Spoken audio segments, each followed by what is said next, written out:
Most women don't burn out from loving too much. They burn out from loving without limits, from calling silence peace, from carrying what's not theirs, from shrinking in the name of connection. No, you're not crazy. You're just exhausted from crossing lines you didn't even know were there. This video is about those lines, the invisible thresholds where care stops being love and starts becoming slow self-erasure.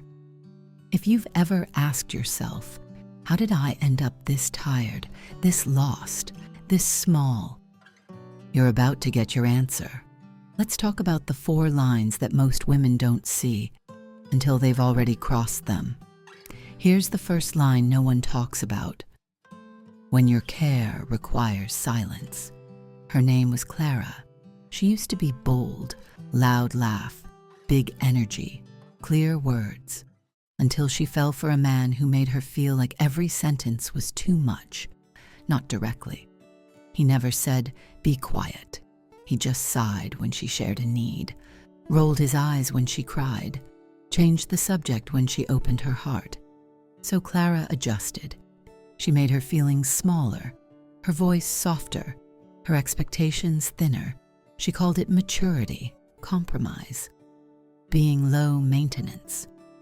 But deep down, she knew she wasn't being kind. She was being silent, because silence was safer than feeling like too much. And this is where the first invisible line appears. When love demands your silence, what you're offering isn't care. It's a slow form of self-erasure. You become easy to be with, but impossible to be understood. You show up for everyone else, but you ghost yourself in the process. And here's the trap. You're not being forced to shut down. You're choosing it in the name of peace. But peace without honesty is just paralysis. As philosopher Søren Kierkegaard once said, the most painful state of being is remembering the future you'll never have. Every time you silence yourself to keep someone else comfortable, you're trading the future version of you, the one with a full voice, full power, full clarity, for a present moment that feels just a little less awkward. And it adds up. One withheld truth, one it's fine when it's not, one more night of pretending you're not bothered. Eventually you forget how to speak your truth at all. And that is not love. That is trauma bonding dressed up in care. Because real care says, I can love you and still have boundaries. I can support you and still need space.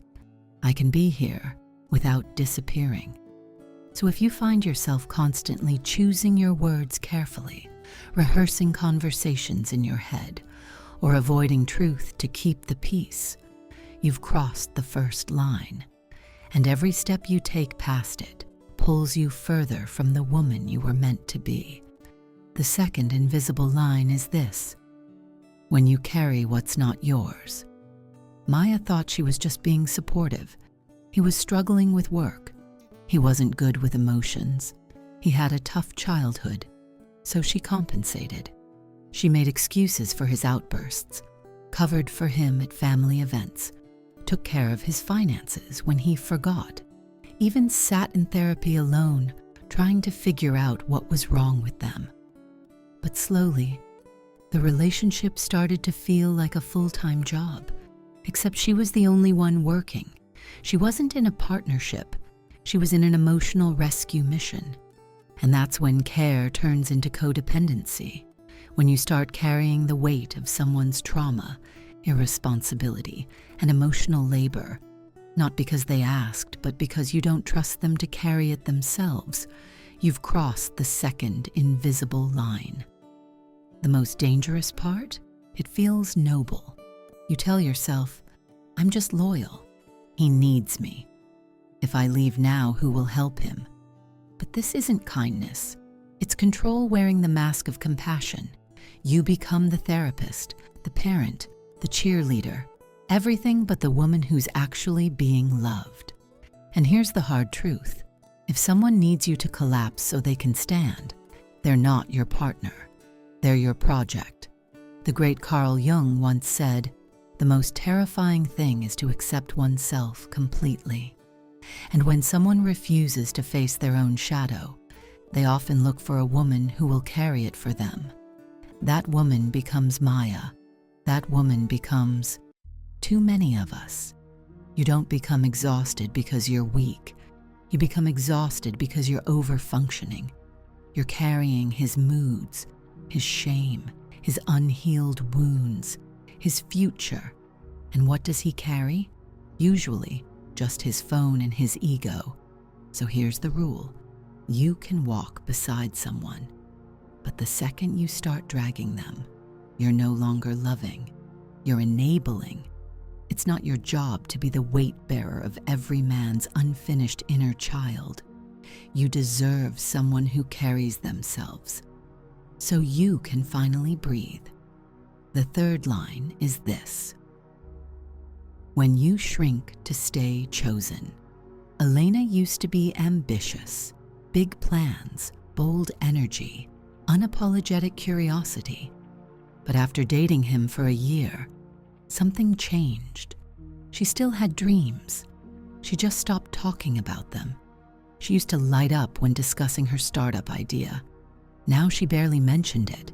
He always looked bored. She used to dress up, playful, powerful. Now she toned it down.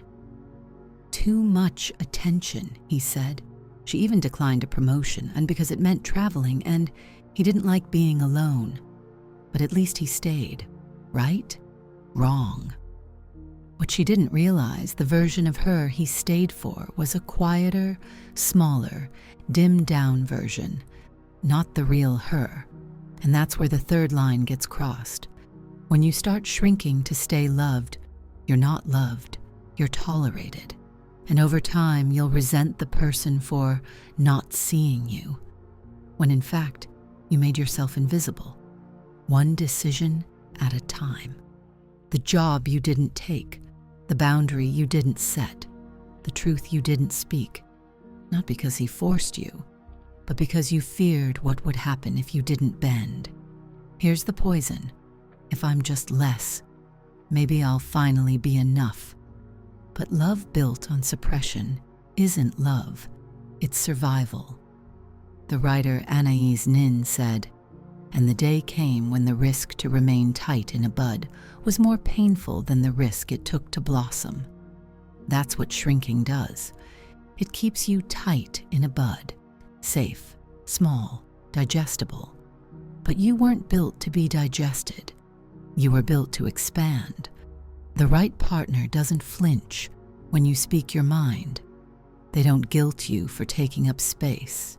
They don't confuse your light with arrogance. But that kind of partner can't exist if you've buried the parts of you that would even attract them. So here's the truth. If being fully you scares them, they were never yours to begin with. And if you keep twisting, shrinking, softening to fit into someone else's comfort zone, don't be surprised when you wake up one day and realize you've built a relationship where you don't even recognize yourself. 4. When you stop recognizing yourself. It doesn't happen all at once. There's no big explosion, just quiet erosion. One day you skip a workout, then you stop journaling. You let your friendships fade. He doesn't like your friends anyway. You stop reading, stop laughing as loudly. You stop dressing up, because what's the point? You wake up, look in the mirror, and there's someone there, but it's not you. She looks like you, but she's tired. Her eyes are dimmer. Her posture slumps. Her voice is flat. She doesn't speak up. She endures. And that's when you realize you haven't just compromised. You've abandoned, not him, yourself. You traded aliveness for attachment, truth for tolerance, depth for durability. And you stayed, not because it was good, but because it wasn't bad enough to justify leaving. That's the worst trap, not agony, mediocrity. A relationship that's not abusive, but still empties you. A partner who's not cruel, but never really sees you. A life that's not terrible, but nowhere near who you were supposed to become. This is when care becomes a prison, because you're still doing the work, still trying to understand, still showing up. But for what? For a version of love that costs you everything that made you you? The philosopher Friedrich Nietzsche once said, "He who has a why to live for can bear almost any how." But what happens when your why gets distorted into just surviving the day?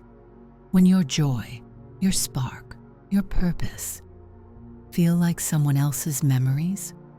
That's the final invisible line.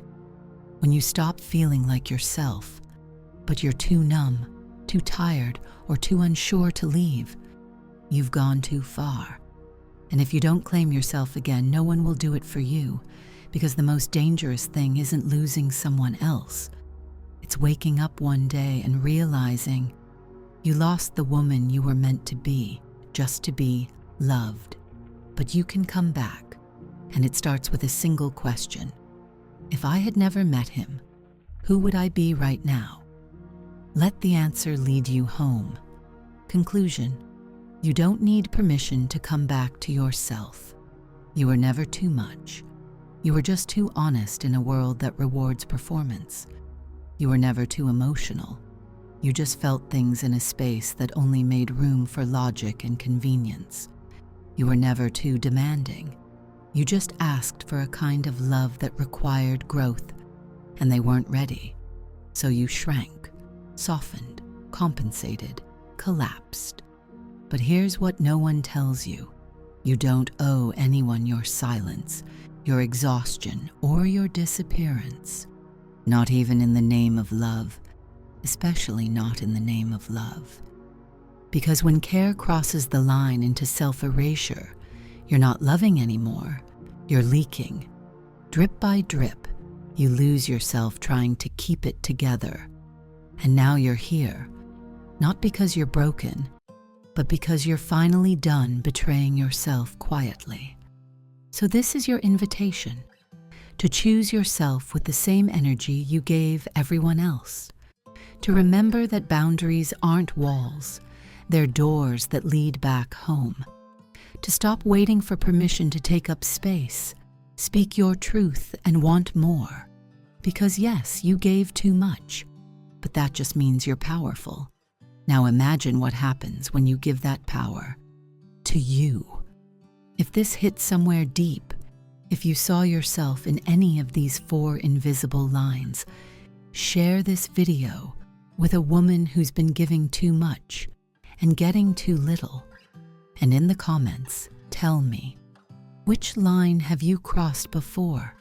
And how did you know it was time to come back? You're not alone, and you're not too late. This isn't your ending, it's your reclamation. Let's talk about it below.